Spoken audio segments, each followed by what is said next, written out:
एक पाती मनमोहन सिंह के नाम। जय हिंद। आज जब आप हमारे बीच नहीं हैं, आपके ये शब्द याद आ रहे हैं जिसमें आपने अपने मूल्यांकन का भार इतिहास पर छोड़ दिया था। इतिहास निर्दयी होता है, वह सच का मूल्यांकन करता है। यह अलग बात है कि सत्ता में बैठे लोग सोचते हैं इतिहास बदलकर वे मूल्यांकन का तरीका भी बदल देंगे। ऐसा सोचने वाले इतिहासकारों के नहीं, भाड़ों के भरोसे जिंदा रहते हैं, जो हमेशा राजा का यशोगान करते हैं। ऐसा राजा अक्सर खुद भी अपना यशोगान करता नजर आता है, क्योंकि उसे पूरी तरह भाड़ों पर भी भरोसा नहीं होता। इसीलिए जब इतिहास आपका मूल्यांकन करेगा तो एक ऐसे प्रधानमंत्री के रूप में करेगा जो मीडिया की आजादी का पैरोकार था, जिसके राज में विरोधी को देशद्रोही करार नहीं दिया जाता था। आपका इतिहास उन लोगों को डराता है जो खुद इतिहास के मूल्यांकन से डरे हुए हैं। आपने सच कहा था, निर्दोषों का नरसंहार करना मजबूती की निशानी नहीं है, कभी नहीं हो सकती। इस मजबूती के लिए ना तो हिटलर को याद किया जाता है, ना मुसोलिनी को, ना जनरल डायर को जिसने जलियांवाला बाग में निर्दोषों का खून बहाया था। लोगों का सर उस गांधी के सामने झुकता है जिसने दुनिया को अहिंसा का पाठ पढ़ाया। इतिहास में अशोक तब महान बना जब उसने हिंसा छोड़कर पूरी दुनिया को शांति का संदेश दिया।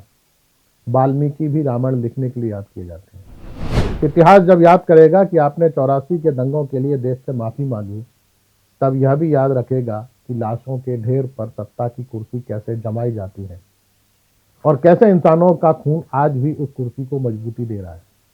बाबर ने अपनी वसीयत में अपने वंशजों को संदेश दिया था, यह मुनासिब है कि तू अपने दिल से सभी धर्मों की तरफ अगर कोई बदगुमानी है तो उसे निकाल दे और हर मिल्लत और संप्रदाय के साथ उसके अपने तरीके से न्याय कर, विशेष रूप से गाय की कुर्बानी से बिल्कुल परहेज कर, क्योंकि इससे तो हिंदुस्तान के दिल जीत लेगा।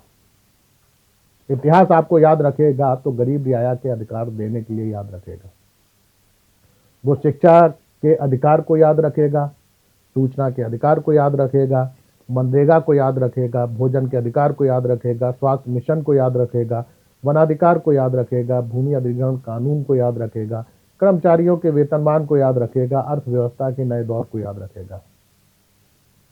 वह मध्यम वर्ग को भी याद रखेगा जिसे गरीबी के दलदल से आपने उठाया, जो आजकल इस देश को हिंदू राष्ट्र बनाने में लगा है। इतिहास उस अपमान को भी याद रखेगा जिसे भरी सभा में किया गया और आपने बिना कोई जवाब दिए सुन लिया। इतिहास याद रखेगा कि किस तरह आप सत्ता के शीर्ष पर रहते हुए भी वैभव से दूर रहे। तो यह भी याद रखेगा कि जाने के बाद आप पहले ऐसे राष्ट्र प्रमुख थे जिसका अंतिम संस्कार निगम बोध घाट पर किया गया। जो व्यवहार अंग्रेजों ने मुगल बादशाह बहादुर शाह जफर के साथ किया, वही वर्तमान शासकों ने आपके साथ किया। याद वह भरा हुआ खजाना भी किया जाएगा जो आपने अपने उत्तराधिकारियों को सौंपा था, जिसकी दम पर वे खुद को दुनिया की 5वीं अर्थव्यवस्था बताते घूमते हैं। अदालतों और चुनाव आयोग की उस स्वतंत्रता को भी याद किया जाएगा जिसे लोग खोजते घूम रहे हैं। निर्भया आंदोलन के दौरान राजपथ होने वाली रैलियों को भी याद किया जाएगा जिसे देखकर किसी ने गोली मारने के नारे नहीं लगाए थे। अन्ना के उस आंदोलन को भी याद किया जाएगा जिसके बाद कांग्रेस आज तक खड़ी नहीं हो सकी, पर आपने न तो उसका दमन किया, न ही उसे देशद्रोहियों का जमावड़ा बताया। आपने विदेश में जाकर देश का या विपक्ष का मजाक भी नहीं उड़ाया। अमेरिकी राष्ट्रपति बराक ओबामा आपके अच्छे प्रशंसक रहे, पर आपने कभी उनके साथ तू तड़ाक नहीं की। अब याद किया जाएगा तो परमाणु करार भी याद किया जाएगा जिसके लिए आपने सत्ता तक को दांव पर लगा दिया था। इससे देश को क्या फायदा हुआ यह तो नहीं पता, पर कांग्रेस वाम दलों को नुकसान हुआ यह सभी जानते हैं। आपकी उस गलती का खामियाजा आज भी देश भुगत रहा है। तब ना मोदी सत्ता में होती, ना केजरीवाल।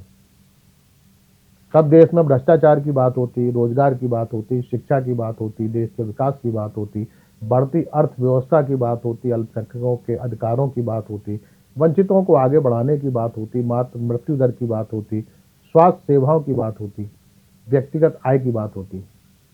तब देश का सांप्रदायिक विभाजन नहीं होता, कोई देशद्रोही नहीं होता, सोशल मीडिया पर फैली नफरत नहीं होती।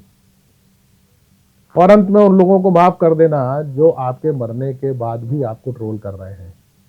वे डरे हुए हैं अगर आपका ईमानदारी से मूल्यांकन हुआ तो उनका भी खुद ब खुद होने लगेगा। शेष कुशल, एक भारतीय। नमस्कार।